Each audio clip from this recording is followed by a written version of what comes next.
듣기만 해도 기분이 나쁘죠.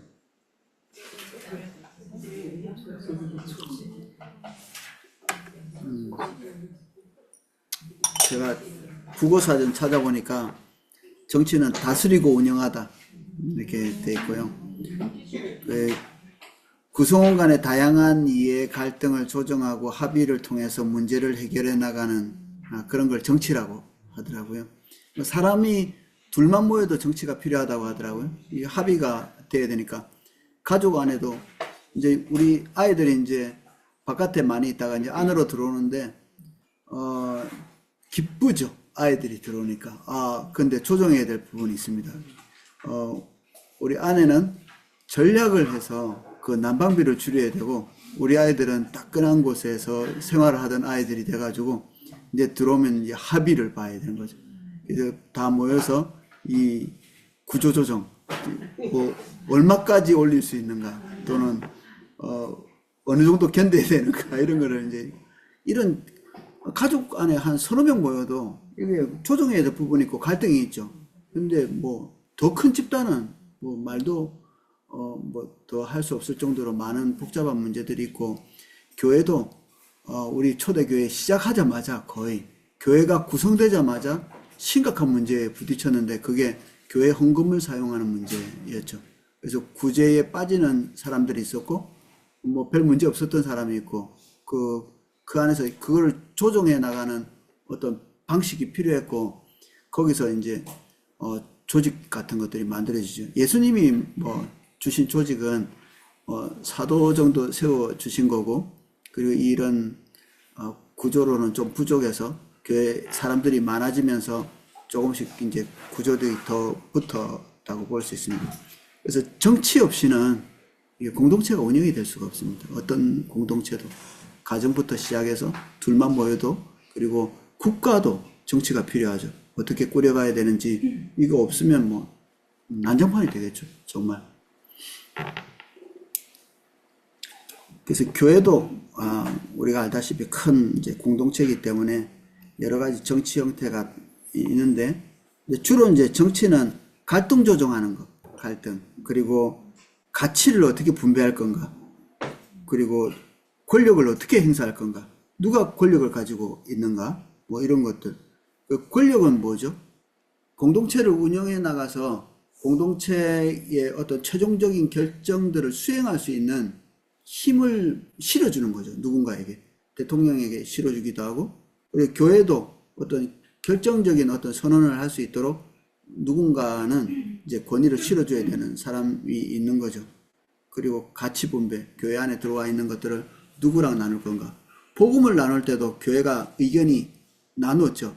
이게 유대인에게만 한정된 것이냐, 이방인에게도 나누어질 수 있는 거냐, 이런 영적인 부분에 있어도 의견이 완전 첨예하게 갈렸거든요.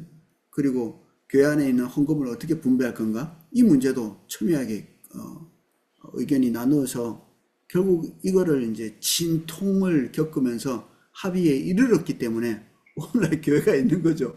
아니면 아마 그때 쑥대밭 돼가지고 우리에게 복음이 전달 안 됐을 수도 있죠.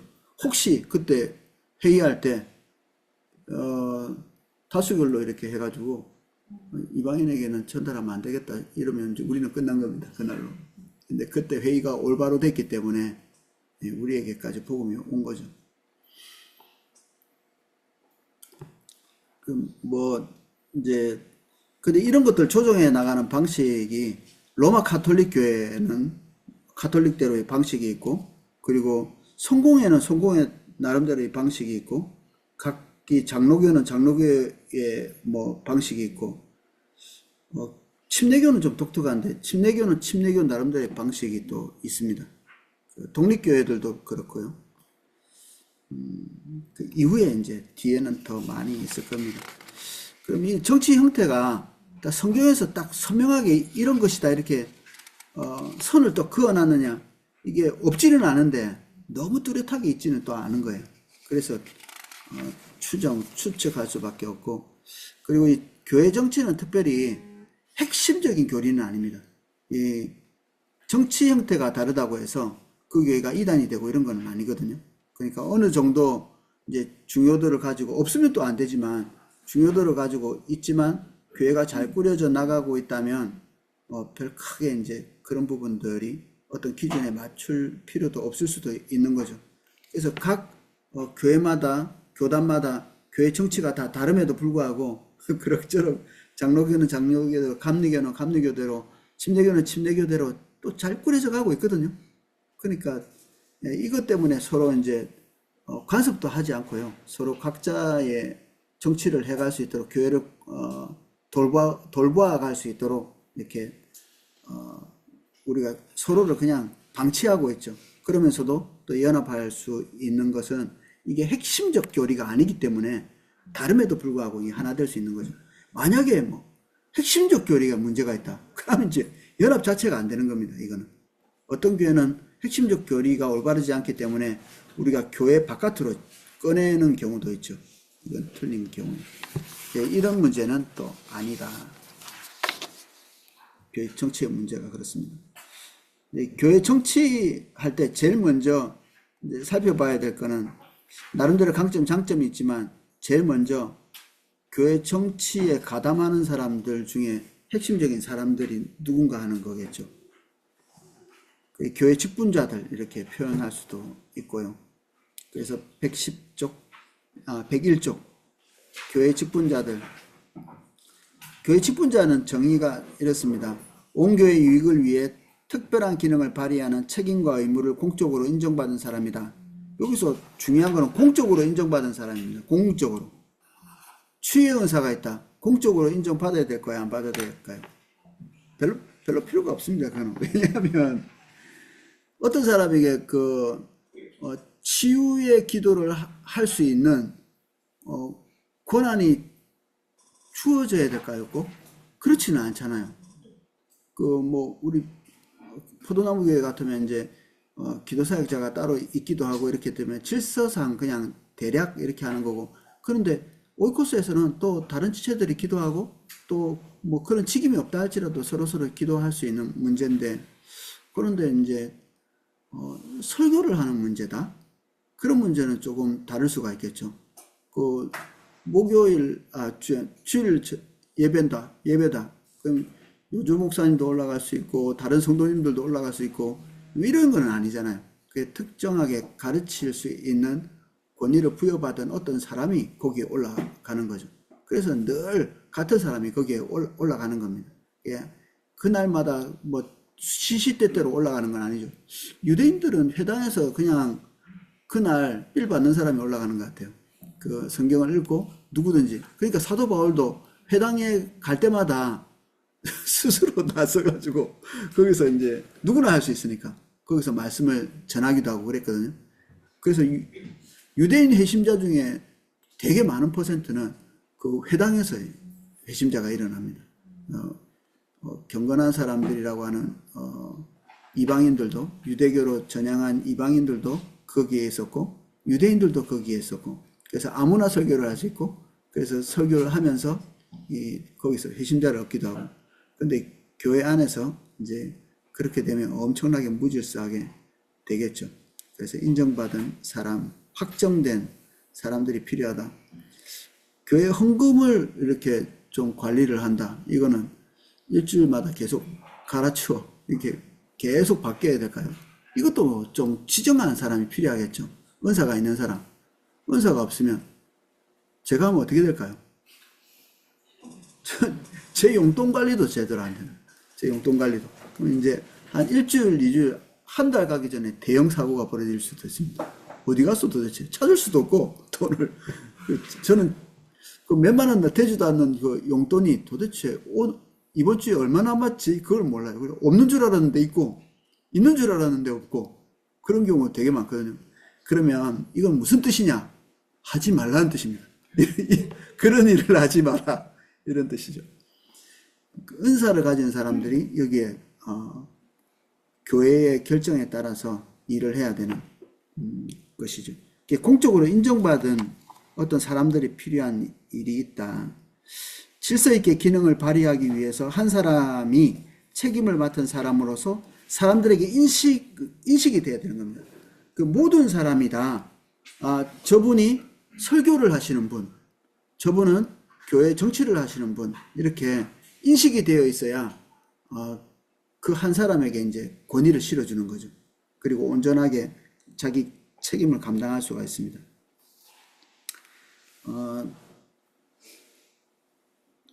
아까 잠깐 나눴지만 확정이 별로 필요 없는 직임들도 있습니다. 교회는 엄청나게 다양한 은사들이 있고 그 은사들을 따라서 교회를 섬기지만 모든 은사들이 다 어떤 확정이 필요한 것은 아니기 때문에 뭐 믿음의 은사, 영분별의 은사, 뭐 구제의 은사 이런 것이 특별히 어떤 사람이 직임이 정해질 필요는 없는 거죠. 이제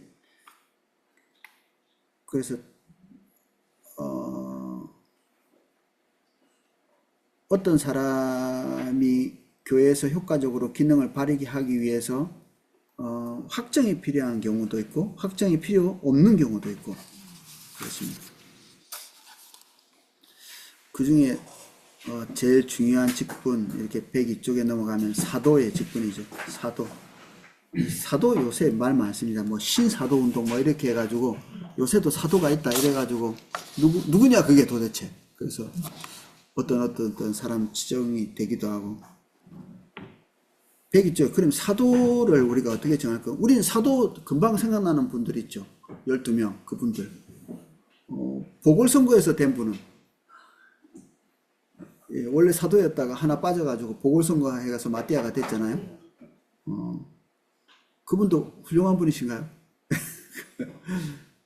나는 12사도만 있는 줄 알고 그 다른 사도가 있으면 이단 아닌가? 뭐 초신자 때 그렇게 하다가 어떤 애가 사도 바울은 이랬더니 깜짝 놀랐어요. 그분도 사도네. 그럼 사도가 12사도가 아닌 거죠. 조금 더 있는 것 같아요. 성경 안에는. 사도는 이제 한시적으로 특별히 이제 하나님께서 부여하신 거라고 할 수 있습니다. 이건 특별히 이제 성경을 대체할 수 있는 존재. 성경을 대체할 수 있는 존재. 성경을 기록하고 성경을 해석할 수 있는 존재로서 하나님께서 한시적으로 두인 거죠. 우리가 지금은 이제 성경의 권위를 두고 하나님의 말씀을 우리가 접하고 있지만 성경이 기록된 것은 예수님이 승천하시고 난 다음에 최소한 30년 뒤입니다. 이제 사도 바울이 기록한 기록물 중에 제일 고린도 전서인가 제일 가까이 기록된 게 30년. 그것도 엄청 빠른 거죠, 사실은. 이게 고대 문서 중에 이렇게 어떤 사건하고 실제로 기록된 이 텀이 30년 된 건 없습니다. 700년, 800년 이렇게 된. 우리나라에서 제일 오래된 건 뭐죠? 삼국 유사. 원래 있던 역사하고 기록된 역사하고 얼마나 차이 있죠? 저도 잘 모릅니다. 그러니까 곰 얘기하시고 이러는 거 아닙니까? 호랑이 얘기하시고 이렇게 마늘 얘기하고 그럴 수밖에 없죠. 너무 옛날 일어난 사건이 일어났는지도 모르고 우리의 위대한 구원 거기에 보면 고대 문서들의 그 사이 간격이 얼마나 크게 떨어져 있는지 그냥 기록되어 있으니까 대략 그런 일이 있었나 보다 하는 거지 그 진실성을 논하기는 좀 어려운 거죠. 그런데 이 성경은 그렇지 않고요. 그럼에도 불구하고 그 빈 공백이 있는데 그 안에서는 복음이 문서로 전달되지 않고 구두로 전달된 거죠. 구두. 이렇게. 언어는 좀 불확실한가요? 예, 그래서 이 사람 저 사람이 지정된 게 아니라 예수님과 가까이 있었고 그리고 부활하신 예수님을 경험한 이런 축소된 범위 내에서 사도가 지정되어서 그들 입에서 나온 내용들을 이제 성경과 진비 없는 특별한 계시로 수용한 거죠. 그들이 한 명씩 순교하기도 하고 또 죽기도 하고 이렇게 하면서 그들이 설교했던 내용들 이미 성경의 내용은 초대교회 때 이미 다 이제 설교된 것들입니다. 이런 것들이 이제 서로 공유된 상태에서 엄청나게 많이 공유됐겠죠. 어쩌면 수만 명씩 이렇게 공유된 상태에서 성경이 기록됐고 그들이 들었던 것과 이미 확증된 내용들이 기록된 성경으로 남아 있다고 보게 되는 거죠. 그래서 성경이 기록될 때는 이제 더 이상 뭐 이거를 수정하거나 보완할 수 있는 그런 상태가 아니라 이미 많은 사람들에게서 증거된 것들이 기록된 거기 때문에 확정성이 있다. 그래서 사도의 직분은 그 당시로서는 특별 계시나 진배 없는 그런 권위를 가지고 있었던 거죠.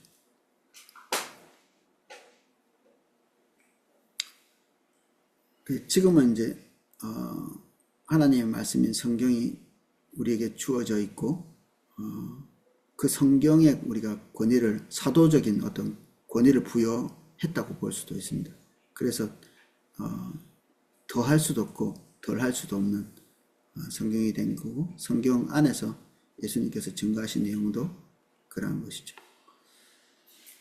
그래서 사도의 어떤 그 바운더리를 좁게 잡으면 우리가 알고 있는 그분들 그 12명 이게 나중에 보면 한 넓게 잡으면 한 15명쯤 되는 사도라고 지칭된 사람들이 그렇습니다. 성경 안에서 우리가 알고 있는 건 12사도와 사도 바울 정도죠. 근데 바나바도 그 사도의 그룹, 신라도 그 사도의 그룹 속에 지칭되고 있는 걸 볼 수 있습니다. 그 외에도 있기는 한데 사도라는 단어 자체를 이제 다르게 쓴 경우도 있습니다. 말씀을 전달한다 뭐 이런 뜻으로 사도라고 이렇게 쓰여지는 것도 있어서 그런 것들은 이제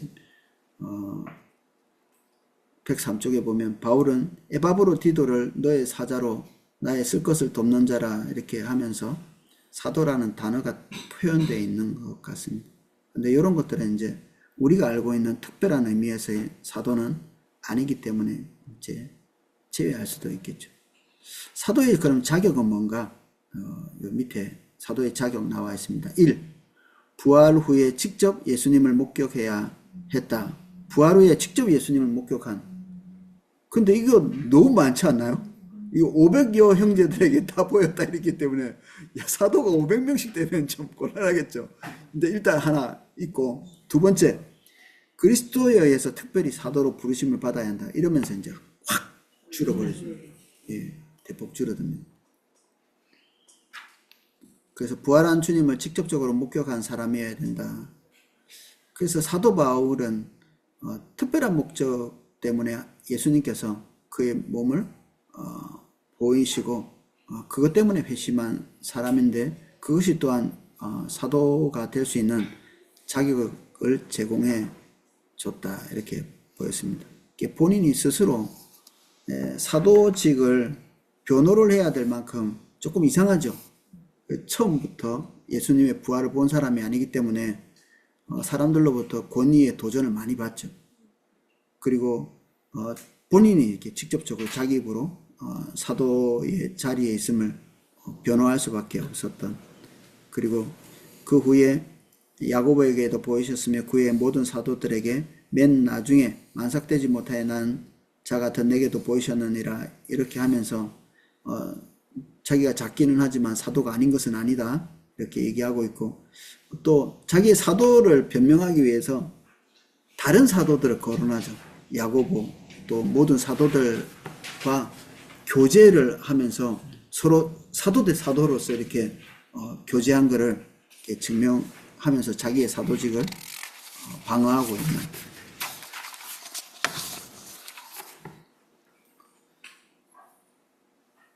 그래서 예수님께서 직접 사도로 임명하셨다는 게 104쪽에 나옵니다. 인용된 구절 읽어보겠습니다. 마태복음.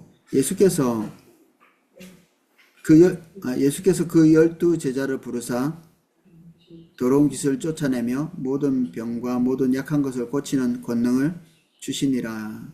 이름만 덜렁 주신 게 아니라 권능을 같이 주시고 12사도의 이름은 이러하니 예수께서 이 12를 보내시며 명하여 가라사대 가면서 전파하여 말하되 천국이 가까웠다 하고 그래서 이 우리가 잘 알고 있는 12명의 사도가 거기에 우선적으로 들어갑니다.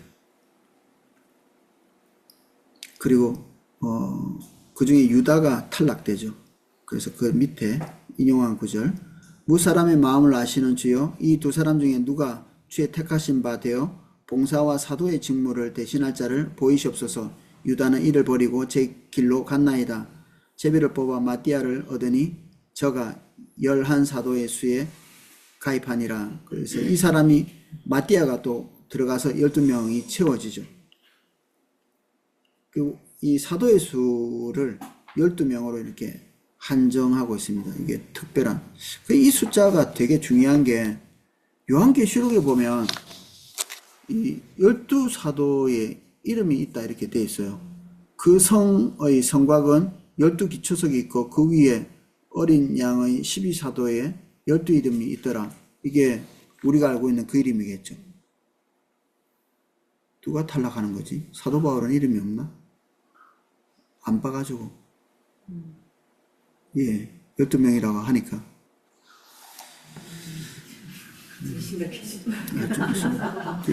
더 가르치면 이제 이단 되는 겁니다. 고만, 이제 여기서. 궁금해하지도 마십시오. 12명의 이름일 가능성이 많겠죠. 그러면서 이제 이 집단이 조금, 무한정 커지지는 않지만 성경에서 이제 사도 바울이 스스로를 이제 사도라고 주장하고 있어서 두 사도 바나바와 바울이 듣고 따라서 바울과 바나바까지 합쳐서 14명이 되는 겁니다. 성경에 분명히 이 사람들을 사도들 이렇게 얘기를 했거든요. 이 두 사람을 지칭해서. 그러니까 2명 합세 14명 되는 거예요. 근데 이게 예수님의 동생 야고보의 위치가 이게 중요합니다. 이 초대교회 첫 번째 회의를 할 때 모든 이렇게 분쟁들을 이제 마무리할 때 베드로가 한번 얘기를 합니다. 그리고 베드로가 얘기한 다음에 어느 정도 정리가 된 다음에 마무리되어서 어떤 각 교회마다 보낼 공문을 쓸 때 누가 이거 공문을 작성하냐면 야고보가 작성하는 겁니다. 그러니까 전체의 사도들의 수장이었던 거죠. 예루살렘 교회에서 제일 우두머리인 겁니다. 이 야고보가. 그 야고보가 사도로 불린 것 같아서 하나 더 추가. 그래서 야고보가 베드로의 보고를 받은 것 같아요. 베드로가 그런 얘기를 하거든요. 나중에 이렇게 여러 형제들과 야고보에게 보고했다. 그런 내용이 기록되어 있습니다. 그러니까 이 사도 바울이 볼 때도 다른 기록에 보면 사도 바울이 볼 때도 야고보와 베드로가 예루살렘 교회의 기둥같이 이렇게 여겨졌다 이렇게 되어 있거든요. 처음에 이 예수님 승천하실 때까지만 해도 예수님의 동생 야고보는 존재가 없었죠. 별로. 어느 시점에 어떤 회심한 사건들이 있었던 것 같습니다. 자, 밑에 인용한 거 읽어보겠습니다.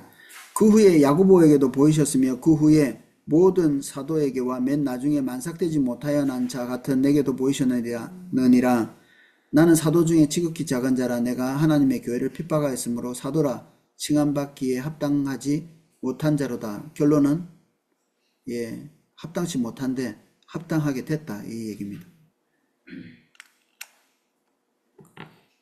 그래서 야고보까지 포함해서 바나바까지 포함해서 합이 15명으로 늘어나겠죠. 더 있는가? 없다고 또 말하기도 어렵습니다. 이 비슷한 조건을 가지고 있는 사람이 있을 수도 있기 때문에. 그러나 성경에 구체적으로 기록되어 있지 않기 때문에 이 이상 더 생각할 필요는 없겠다 싶습니다.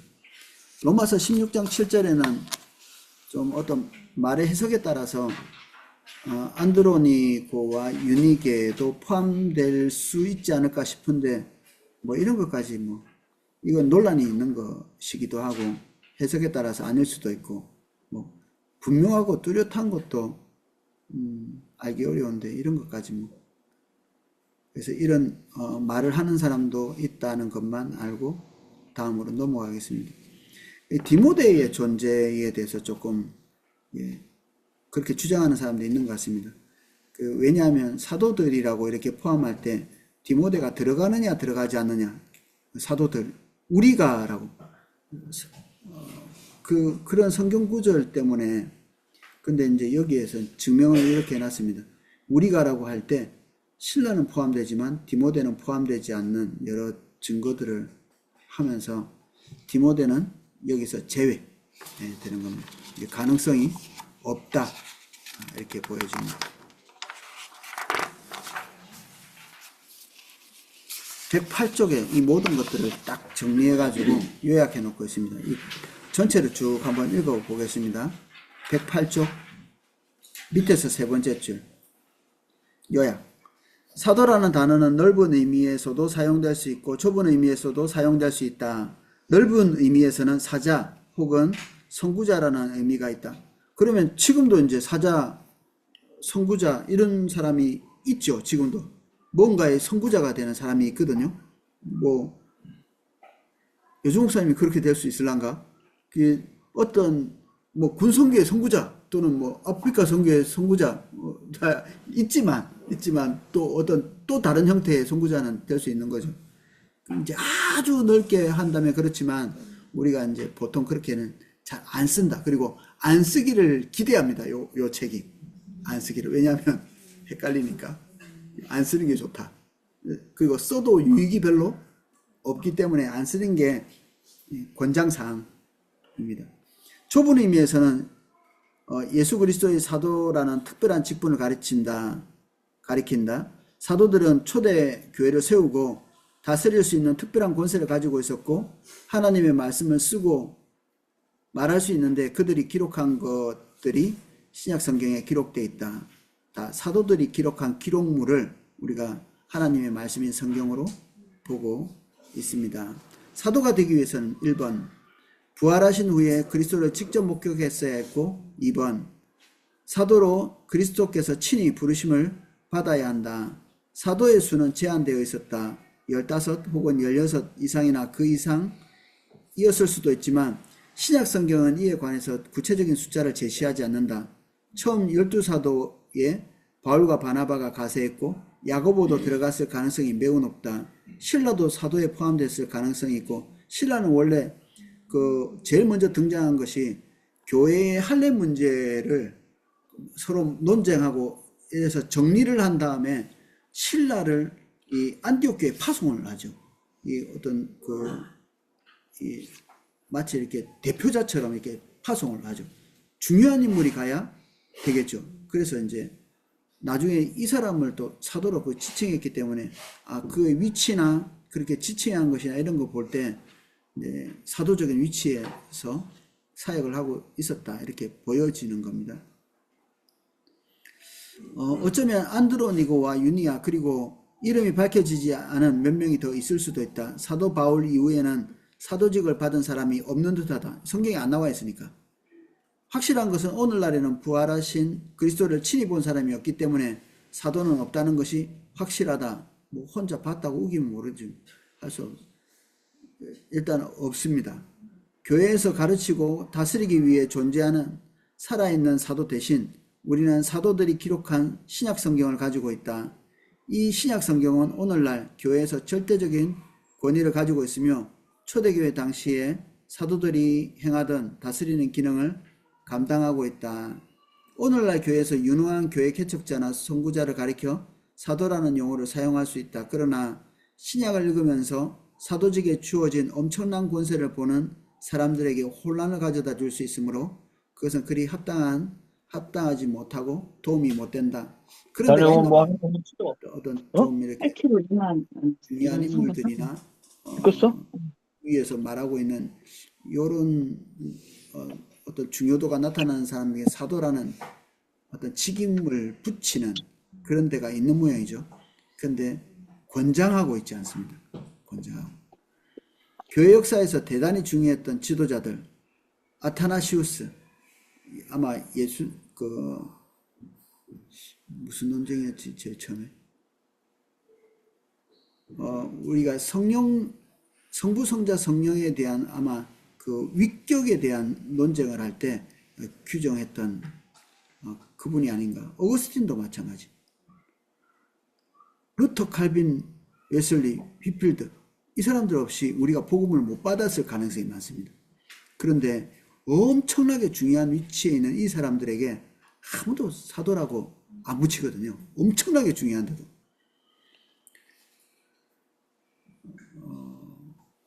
그래서 이후에는 어떤 중요한 인물이 나타난다 할지라도 사도라는 이름을 지칭하기에는 합당하지 않다.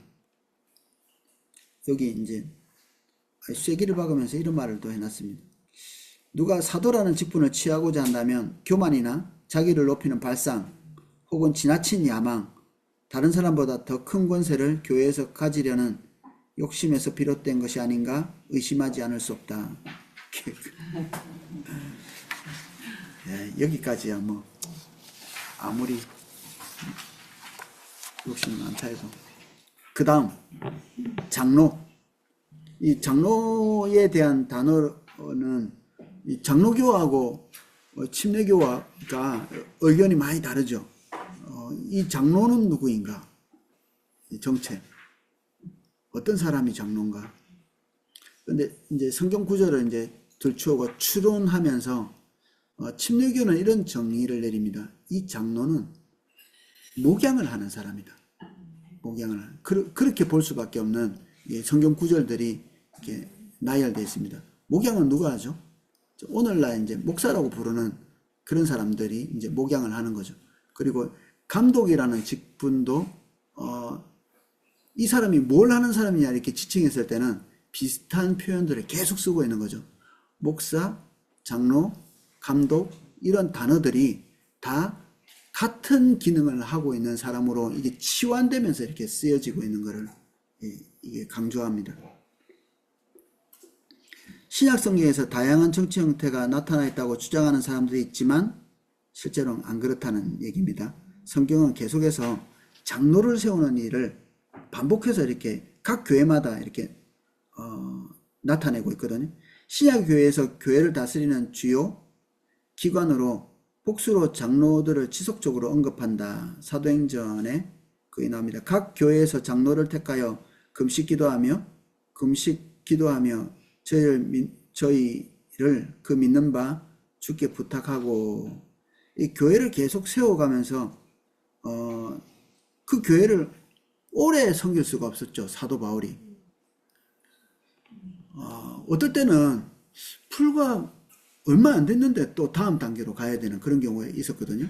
1차 때도 그렇고 2차 때도 그렇고 거기에 오래 머물 수가 없었습니다. 왜냐하면 조직적으로 유대인들이 어떤 그 사도 바울을 박해하기 위해서 조직적으로 이렇게 대항했기 때문에 어떤 한 지역에서 오래 머물다가는 이제 막 생긴 이 교회가 전체가 이제 운명이 어려워질 수 있는 거죠.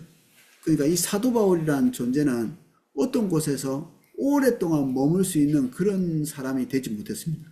계속 복음을 전하고 박해를 받고 도망치고 또 박해받고 도망치고 이렇게 하면서 뭐 계속 한 자리에 있다기보다는 계속 움직이는, 어쩔 수 없이 환경 때문에 스스로 옮기기도 했겠지만 대부분은 박해에 의해서 다른 지역으로 이제 도피하면서. 그런데 이제 그냥 복음 전에서 겨우 세워진 교회는 어떻게 했느냐? 거기에 이제 장로들을 세워서 그 장로들에게 하나님의 성령께서 함께 하시도록 축복하고 떠나는 거죠. 그것도 못 세우면 너무 급박해가지고, 그러면 이제 디모데 같은 사람들을 거기에 떨어뜨려줘서 계속 돌보면서 누가 장로가 될 만한 사람인지를 보고 장로를 세우고, 그 다음에 이제 그 교회를 다시 분리시켜 놓고 이런 방식으로 교회를 세워갔죠. 요즘 사도행전을 이렇게 보면서 야, 이런 급진적 방법으로 교회를 세워가는구나, 엄청나게. 그리고 좀 숨 돌릴 틈도 없이 사도 바울이 복음을 전해요.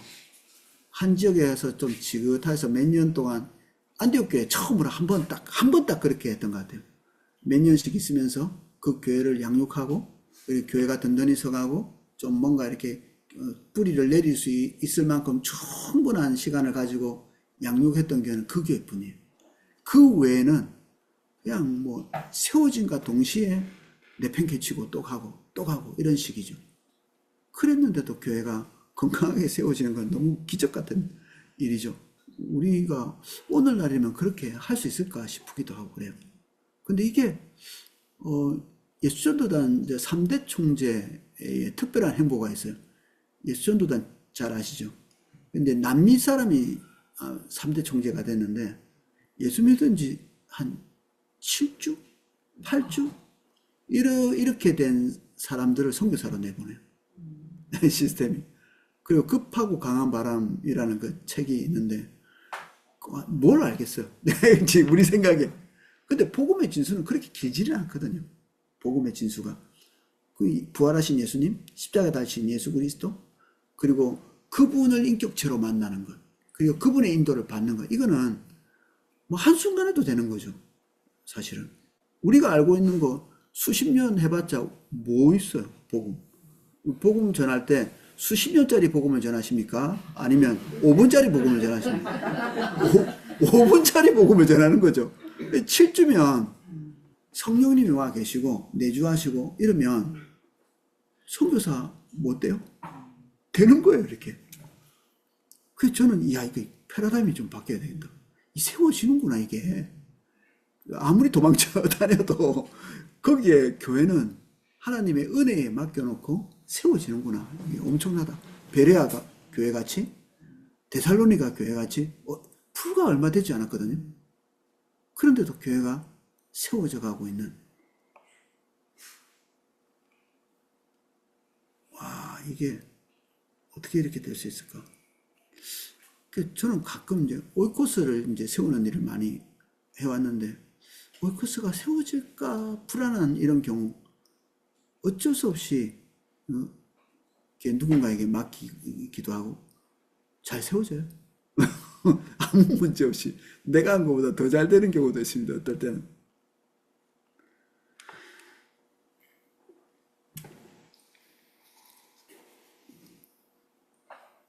그래서 장로를 세울 때 이제 주의하라 이런 내용들도 있습니다.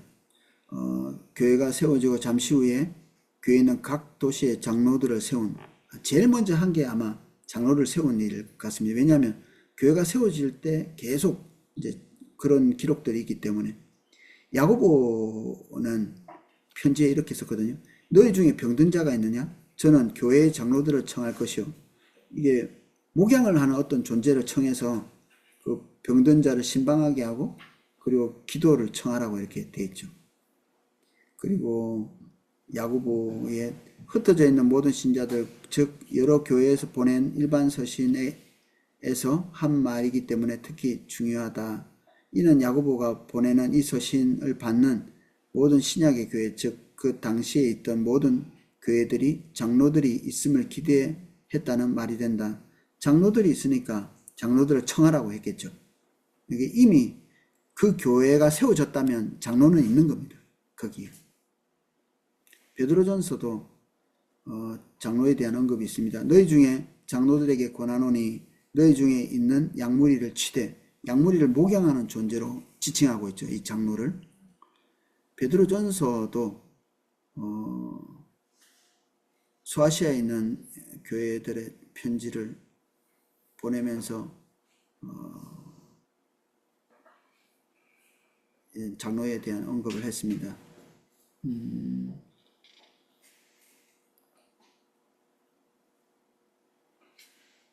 히브리서 111쪽 한 중간쯤에 보면 너희를 인도하는 자에게 순종하고 복종하라.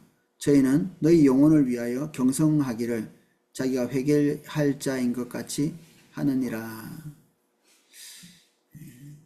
장로라는 용어가 사용되지는 않았지만 이게 목양하는 어떤 존재가 있다, 이렇게는 볼 수 있겠죠.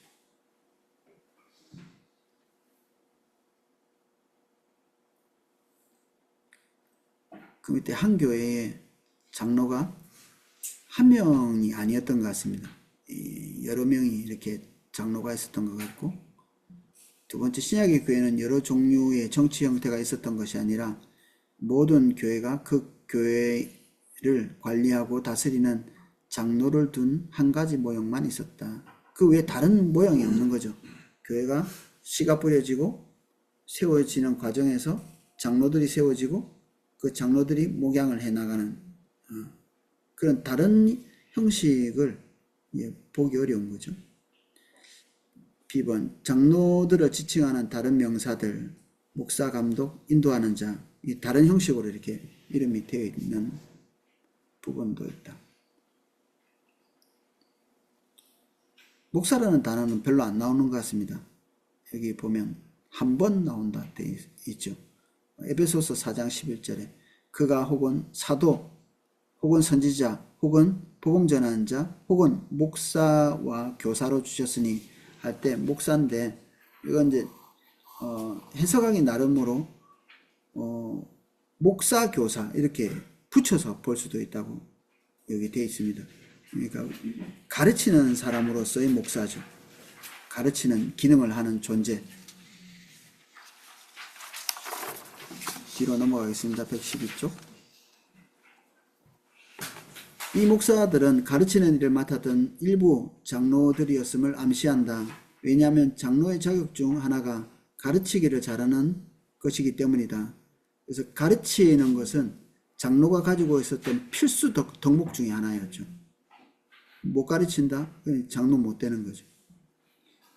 목사가 신약 다른 곳에서는 교회 직분으로 언급된 적이 없지만 에베소 교회 장로들에게 한 바울의 설교에서 목자로 행하다 또는 목사로 행하다, 목양하는 사람으로 행한다는 뜻이죠. 의미의 동사가 장로들에게 적용된 바가 있다. 목회, 목양, 그리고 목자 다 똑같은 말인데 장로라는 이름을 가진 어떤 존재들은 이런 일을 해야 된다는 겁니다. 그는 그들에게 하나님의 교회를 치라. 문자적으로는 포이마이노라는 동사를 번역한 것이었고 같은 문장에서 하나님의 백성들을 양떼라 부르며 양무리를 의미하는 파생된 명사를 사용했다. 따라서 바울은 에베소 교회 장로들에게 목자 혹은 목사로 행할 것을 직접적으로 명령했다. 베드로가 장로들에게 너희 중에 있는 하나님의 양무리를 치되, 장로들에게 명령하면서 양무리를 치십시오 이렇게 얘기했죠. 목양을 하라는 얘기입니다. 베드로 5장 2절 예수님이 목자의 장이시다. 목사들, 목양을 하는 사람들의 최종적 장이신 거죠. 베드로가 장로들을 교회의 목사나 혹은 교회의 목자나 목사로 보았음을 분명히 암시했다. 옛날에는 우리 한국 교회에서 목사라는 말 전에 목자라는 말을 주로 썼다고 들어본 적이 있어요. 목사님 하는 게 아니고 목자님 이렇게. 근데 그게 이제 지금은 이제 목사로 이제 굳어진 건데 초창기의 교회에서는 그 목사라는 단어를 안 쓴 것 같습니다. 목자라는 단어를 썼던 것 같고. 그러니까 같은 말이죠, 결국.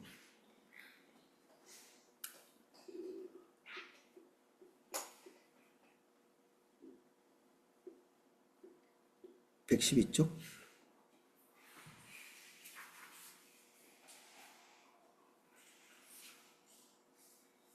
중간쯤 보면 블록 마지막쯤에 그와 관련된 동사는 목양의 사명을 장로의 직분과 일치시킨 구절에서 두 번 더 사용되었다.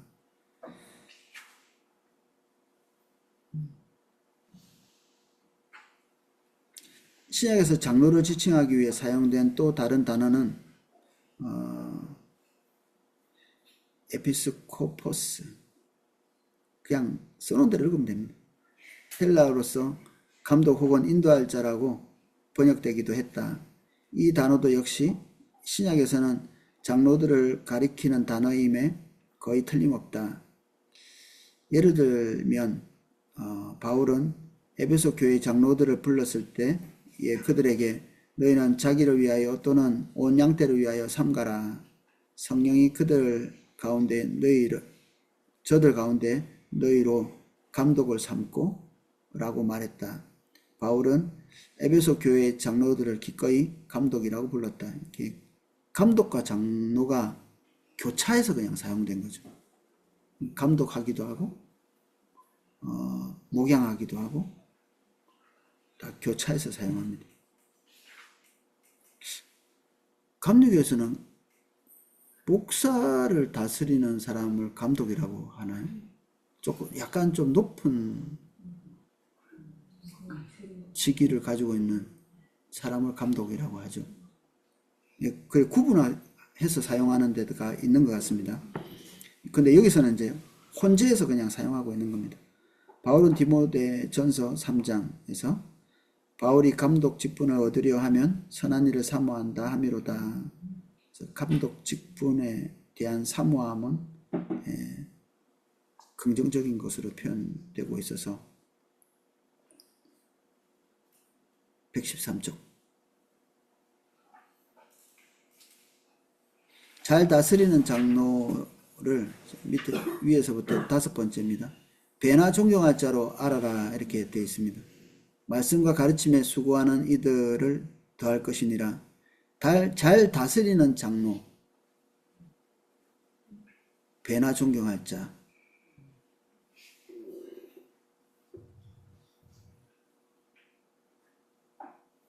이 존경은 페이를 2배 주라는 뜻입니다. 배나 존경하라는 말은 페이를 2배를 주라는 뜻입니다. 이게 이제 다른 사람들은 안 그런데 이 사람들은 전임으로 그것만 할 수 있도록 전임 사역을 할 수 있도록 따로 이제 교회에서 배려를 하라는 뜻이죠. 다른 거 하지 않고.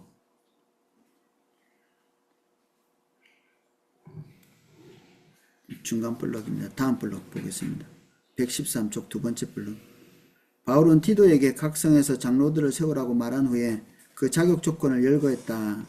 그 자격 조건의 이유를 설명하면서 감독은 하나님의 청지기로서 책망할 것이 없고라는 말로 시작했다. 여기서 그는 그가 임명할 장로들을 가리켜 감독이라는 용어를 사용함으로써 장로 감독을 호환해서 사용했다는 또 다른 증거를 제시한다. 마지막으로 빌립보 1장 1절에서도 바울은 그리스도 예수 안에서 빌립보에 사는 모든 성도들 또는 감독들과 집사들에게 문안 인사를 했다. 장로는 없네요. 그죠? 이 장로를 뺄 리가 없죠. 가는 데마다 장로를 세웠기 때문에 장로를 뺄 리가 없는데 여기 감독을 거기다 이제 단어를 치환해 놓고 있는 겁니다.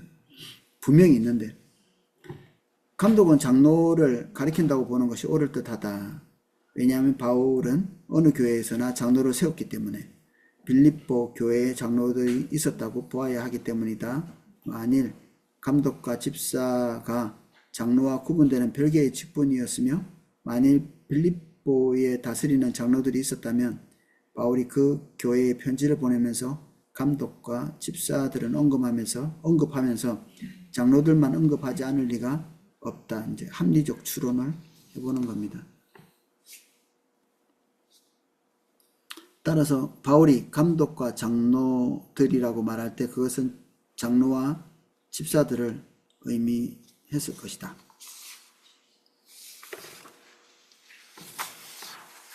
장로의 기능이 뭔가 그러면 114쪽 신약 성경에 있는 장로의 주요한 기능 중에 하나는 신약 교회들을 다스림, 이게 정치를 하는 거죠. 잘 돌보고 운영해 나가는 주체이기도 합니다. 그리고 잘 다스리는 장로들은 배나 존경할 자로 알되라고 했고 같은 서신 앞에 부분에서는 감독은 자기 집을 잘 다스려 자녀들로 모든 단정함으로 복종하게 하는 자라야 할지며 사람이 자기 집을 다스릴 줄 알지 못하면 어찌 하나님의 교회를 돌아보리요. 가정을 다스리는 것처럼 원래 이 사람은 뭘 잘해야 되냐면 하나님의 교회를 돌봐야 되기 때문에 집을 잘 다스려야 된다는 거죠. 그래서 이 주 기능이 교회를 다스리고 통치하는 일이다. 밑에 인용된 구절을 읽어보겠습니다. 베드로의 말입니다. 너희 중에 있는 하나님의 양무리를 치되 부득이함으로 하지 말고 오직 하나님의 뜻을 쫓아 자원함으로 하며 더러운 일을 위하여 하지 말고 오직 즐거운 뜻으로 하며 맡겨온 자들에게 주장하는 자세로 하지 말고 오직 양무리의 본이 되라. 그리하면 목자장이 나타나실 때 시들지 아니하는 영광의 멸류관을 얻으리라. 젊은 자들아 이와 같이 장로들에게 순복하고 하나님의 양무리를 치는 자처럼 행동해야 된다는 사실. 그러면 이제 장로들이 해야 될 일이 명료해지죠. 다스리는 기능, 가르치는 기능으로 이렇게 함축되고 있습니다. 맨 밑에 두 줄을 한번 읽어보겠습니다. 이 말씀은 회중이 장로에게 순종하고 복종할 것을 권하는 말씀이라고 결론을 내려도 무방할 것이다. 다스리니까 거기에 이제 순복하라고 얘기하는 거죠. 그런 기능이 있는 사람이니까. 115쪽입니다. 신약교회에서 장로들은 다스리는 책임 외에도 가르치는 책임도 가지고 있었던 듯하다. 목사, 교사 이렇게 연결된 이런 단어도 그걸 증명하기도 하고, 잘 다스리는 장로를 배나 존경할 자로 알되 말씀과 가르침에 수고하는 이들을 더할 것이니라 하고, 여기서 바울은 특별히 가르치는 일에 전념하는 장로들의 모임이 있음을 암시하는 듯한데, 이는 장로들 중에 가르치고 설교하는 일에 더 많은 시간을 할애해야 될 장로들이 있고, 심지어 가르치는 설교를 함으로써 생계를 유지하는 장로들이 있다는 것을 의미한다. 완벽히 그 일만 해야 되는 거죠.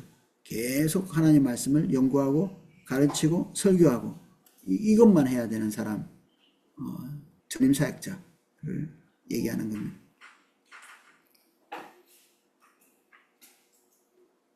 그러므로 정리하자면 장로들은 신약교회에서 가르치고 다스리고 가르치는 책임을 가지고 있었다. 예. 장로의 자격, 이제 이게 감독의 자격이기도 하고 목사의 자격이기도 하고 교차되어 있기 때문에 밑에 인용된 걸 읽어보겠습니다.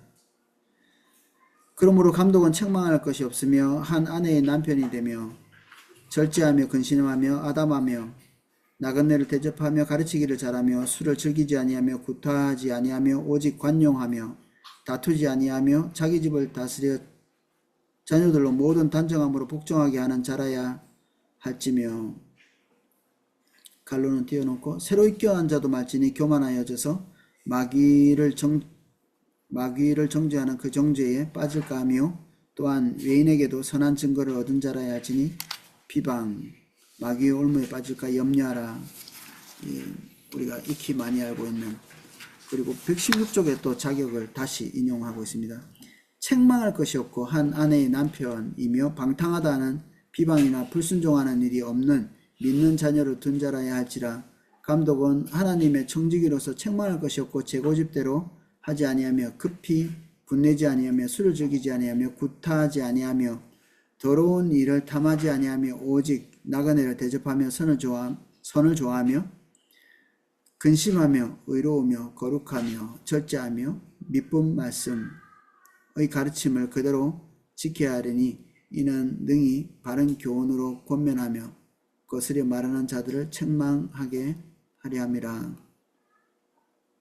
본인이 못하면 남을 책망할 수가 없죠. 관대에서 책망을 못하는 게 아니라 본인이 거기에 서 있지 못하기 때문에 책망을 못하는 경우가 더 많습니다. 116쪽. 세상 기준은 안 된다. 세상 기준. 법을 다룬다든지 사업에 성공했다든지 의학, 공직자, 고위공직자, 그래서 교회 안에서 무사 통과되는 일은 있어서는 안 된다. 전혀 다르다. 하나님이 세우신 게 아니다.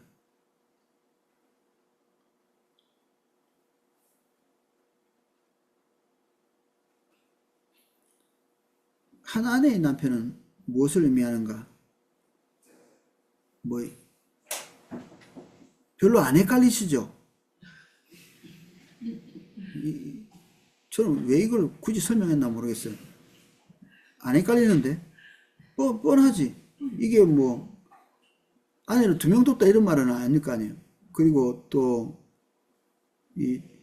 재혼하면 안 된다 이런 말로 오해가 되시나요? 재혼하면 안 된다? 그런 말 없죠. 그런 게 아닙니다. 이거는 이제 일부 다처의 사회니까, 이 사회는 그런 게 흔하니까, 유대인 중에서도 일부 다처인 사람들이 있었다고 하니까, 이제 그런 사람들은 여기서 제외다. 하나님께서 가정을 세우시고자 하는 원리에 부합하지 않기 때문에 그렇게 하면 안 된다는 것이지, 아내가 이게 죽고 사별했으면, 그 사람은 이제 한 아내의 남편이 되는 거죠. 그 사람. 윌리엄 캐리는 결혼을 3번 했더라고요. 이제 석유지라서 그런지 이제 잘 죽는 거죠. 고생을 많이 하다가.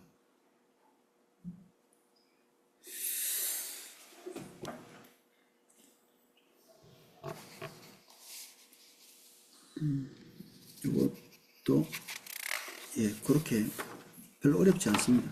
이게 뭐 헷갈리지도 않고요. 120조.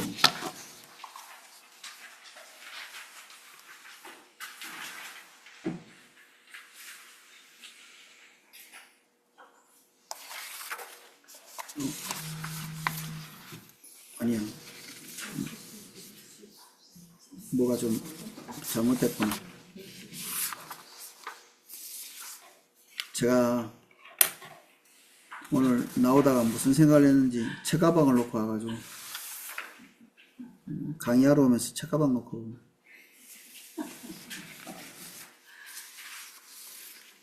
제가 이거 장로의 직분 이렇게 하면서 제가 이게 요 대목에 딱 들어가고 나서 책을 집어 던졌습니다.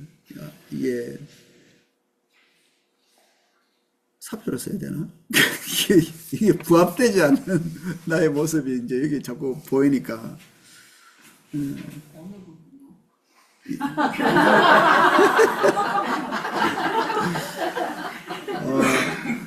뭐,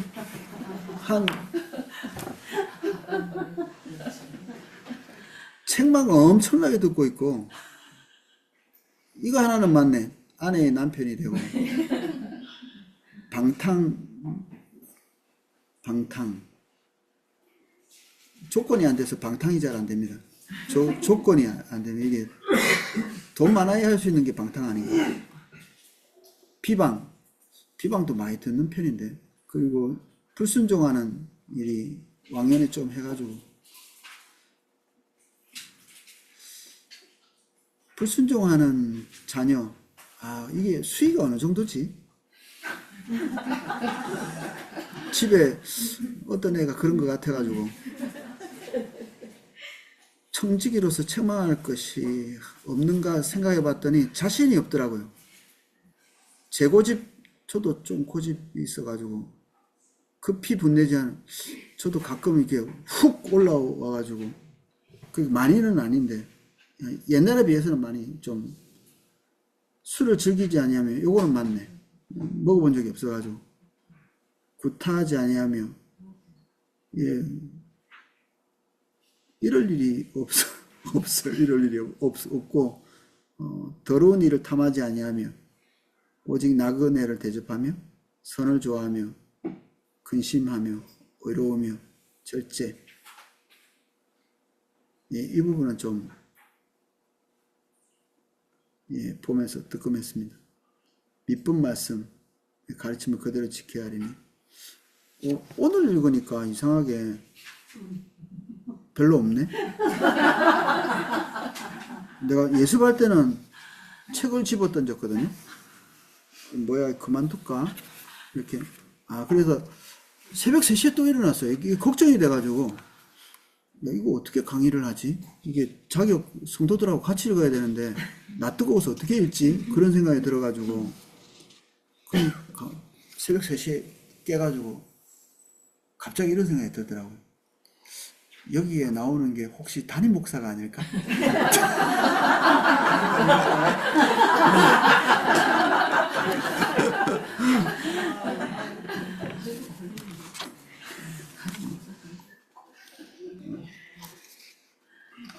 예, 억지로 그냥 피해가 보려고 애를 엄청 쓰는 거죠. 하여튼 현재의 질이 떨어지니까 기도가 필요합니다. 약간 저질인데 은혜가 필요합니다.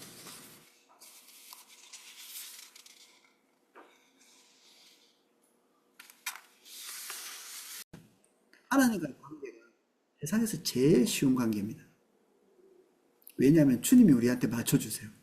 거의 대부분 하나님 그분의 높은 어떤 기준에 우리를 막 이렇게 정죄하시는 게 아니라 우리에게 맞춰서 내려오셔서 성육신 하시면서 우리를 끌고 예수 그리스도를 닮아가도록 이렇게 인도해 주시죠. 우리가 미치지 못하거나 아니면 우리가 미성숙하다고 내팽개치는 일이 없습니다. 그냥 순종해서 따라가면 됩니다. 근데 사람은 안 그래요. 사람과의 관계는 기다려주는 사람도 있지만 그렇지 않은 사람도 얼마든지 있을 수 있거든요. 그러니까 사람과의 관계는 쉽지 않습니다. 하나님보다 훨씬 어렵습니다. 그래서 가정 안에서, 그리고 가끔 보는 사람과의 관계는 사실은 사람과의 관계가 아닙니다. 왜냐하면 가면 쓰기가 쉽거든요. 가면. 제가 옛날에 성 프란체스코 같은 그런 이미지, 교회 안에서 옷 한 벌만 입고 다니면서 그 경건한 체 엄청 하면서, 근데 누구한테 제일 먼저 들켰느냐? 아내한테. 교제라니까 이거 맨날 만나가지고 뭐 다 들키는 거죠. 결혼하고 나서는 더 가까이 있으니까 그때부터 뭐 안에 있는 그 온갖 쓰레기들을 다 이제 하나님께서 청소하는 작업. 사람과의 관계, 특별히 가족 없이는 우리 안에 있는 도대체 뭐가 있는지도 잘 몰라요. 자기 자신이. 이게 다 들추어나고, 뭐 여성도 마찬가지고 남성도 마찬가지고, 가족 안에서 다듬어지지 않으면 안 되는 것 같아요. 제일 신앙일기가 제일 드라마틱한 사람들이 애 키우는 가정, 그 여성도 그렇고 남성도 그렇고 고민이 제일 많아요. 왜냐하면 극한이거든요. 24시간 근무잖아요. 이 노동법에 뭐 이거 완전히 잡혀갈 건데, 그 애 키우려면 24시간 먹는 거 입는 거 뭐 아무것도 보장되지 못해요. 우선적으로 그걸 해야 되고, 그러니까 스트레스를 엄청나게 받으니까 인성이 최악이죠. 그 평생의 인성 중에 제일 나쁜 인성이 아닌가. 체력적으로 고갈되지, 그 아이가 가져가는 또 재정도 만만치 않지, 그리고 쉴 시간 안 주지. 외향적인 사람은 바깥에 못 놀아서 우울증 걸리고요. 그리고 내향적인 사람은 혼자 못 있어서 우울증 걸리고, 이래저래 다 걸립니다. 이렇게. 그래서 제가 볼 때는 신부님은 좀 질이 떨어질 것 같은 생각이 듭니다. 가족이 없어 봐가지고 되게 훌륭해 보이는데, 처음에 제가 미혼일 때는 그분들이 진정한 사역자다 이렇게 생각해요. 얼마나 경건하고 거룩하고. 그런데 지금은 생각이 완전히 다릅니다. 애도 안 키워본 게, 부인하고 이게 싸움도 한번 안 해보고, 그게 이걸 조종도 안 해보고, 어떻게 사람과의 관계는 하지? 뭐 악수만 하면 되잖아. 예배 마치고 나서 성도들하고 악수나 한번 하면 되고, 성찬이나 이렇게 입에 넣어주면 되고, 그 외에 관계랄 것까지 별로 없고. 그래서 목양이 안 될 것 같은데 어떻게 목양이 되지? 그렇게.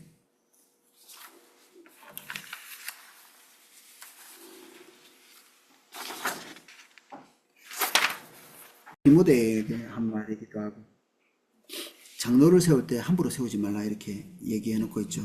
이 장로를 함부로 세워서 문제가 생긴 경우가 있었던 겁니다. 그래서 이렇게 장로를 잘못 세울 수도 있으니 이제 경솔하게 안수하지 말라. 그럼 안수하지 말라 이렇게 했다는 거는 장로 세울 때 관습적으로 안수라는 어떤 그 과정이 있었던 거죠.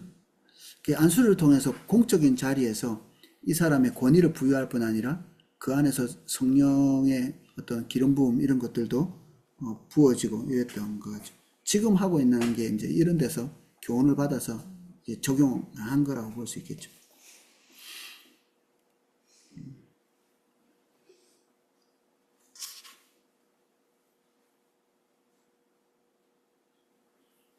그 다음에 119쪽 집사.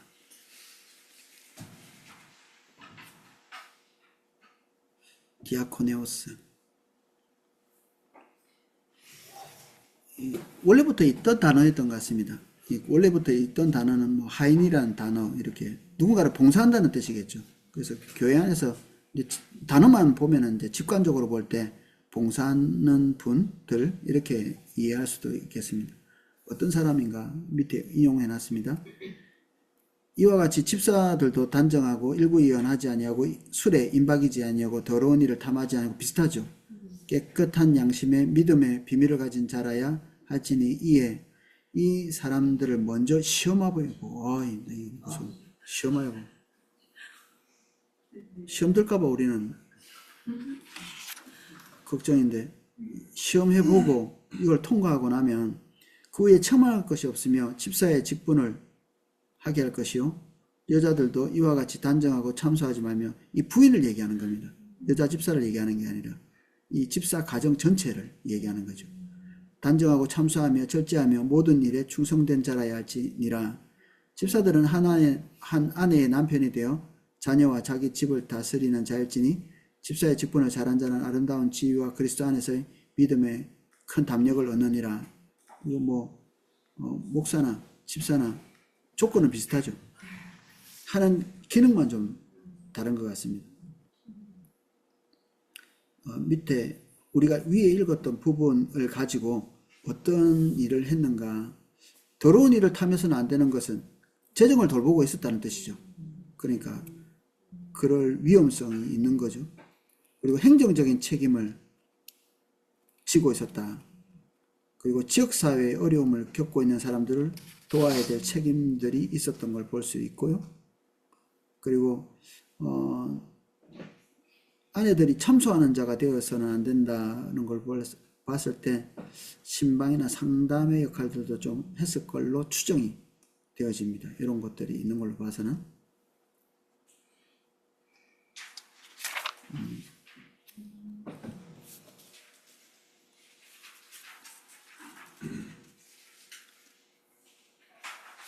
그리고 최초의 집사가 선택된 단어는 그렇게 안 쓰여졌지만 우리가 하나님의 말씀을 제쳐놓고 공개를 일삼는 것이 마땅하지 아니하다 해놓고 7명의 헬라파 유대인을 따로 세우죠. 이 공개를 하는 행정적인 일을 하는 사람을 따로 세워놓습니다. 그래서 그들을 통해 가지고 이 교회의 운영이 제대로 돌아가니까 그 뒤에 결과가 어떻게 나왔느냐 하면 교회가 든든하여서 왕성하게 이렇게 성장하는 이렇게 결과가 나오죠. 이분들이 없었으면 교회가 큰일 날 뻔했습니다. 교회가 두 쪽 나고 막 엉망진창 될 뻔했는데 이분들이 활약하면서 교회가 안정되기 시작했고 성장하기 시작하고 그렇습니다. 교회 갈등이 생길 때마다 이런 식의 극복을 이렇게 해나가면서 다음 단계로 뛰어넘고 다음 단계로 뛰어넘고 문제가 계속 터져요. 이상한 문제들이 교리 문제도 터지고 이런 경영의 문제도 터지고 이러죠. 우리 이번에 마다가스카르 문제도 고통스러운 과정을 통해서 하나님께서 더 깊은 지혜를 주셔서 그 과정을 타개할 수 있도록 진통하는 시간들을 허락하시는 것 같아요. 진통하는 시간을. 교회 분열에 대해서 동영상 조금씩 보고 오셨죠. 거기에도 너무 많은 분열이 있었지만 그 사이사이에 그것을 해결하고 극복하려고 몸부림치는 그 과정에서 또 하나의 교단, 또 하나의 교단, 또 하나의 교단 이렇게 나온 거죠. 분리가 안 되고 싶었지만 이제 기존에 있는 문제점을 가지고 있는 교회들이 그걸 수용하지 않으면 수용하면 이제 나눌 필요가 없는 건데 수용이 안 됐기 때문에 계속해서 이렇게 나누어지는 일이 있었던 거죠.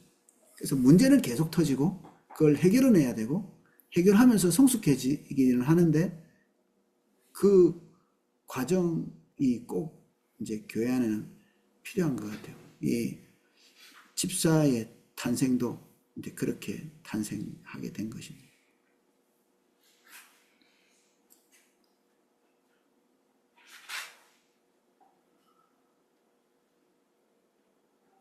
근데 집사들에게 스데반 같은 경우에는 설교 내용을 보면 와 사도나 집사나 스데반이 더 잘했는데 설교를 더 잘한 것 같아요.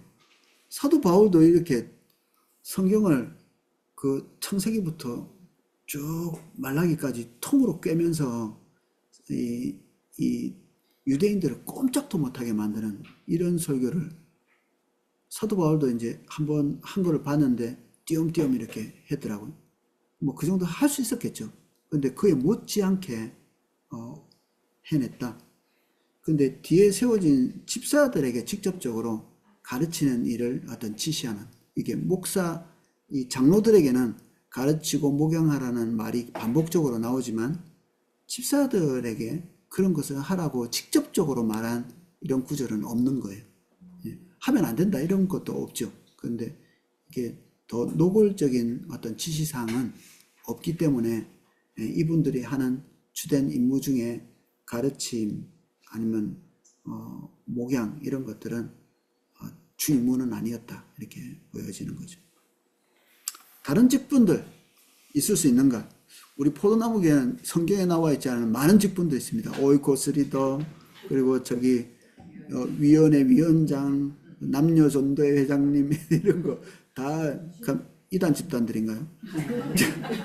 그런 게 아니고 교회에 필요할 때마다 이제 그 직능들이 필요해서 이런 것들, 이런 직분들을 세워서 이제 교회의 이게 균형을 잡아갈 수 있도록 할 수 있다 이렇게 되어 있는 겁니다.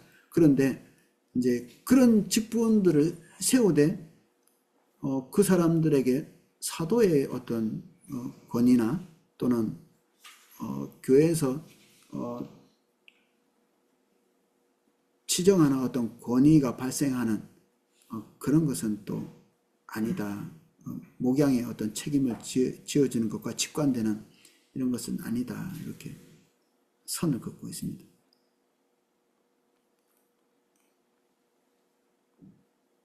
예, 오늘 책을 안 가져와서 뭐 어수선하게 지금 됐는데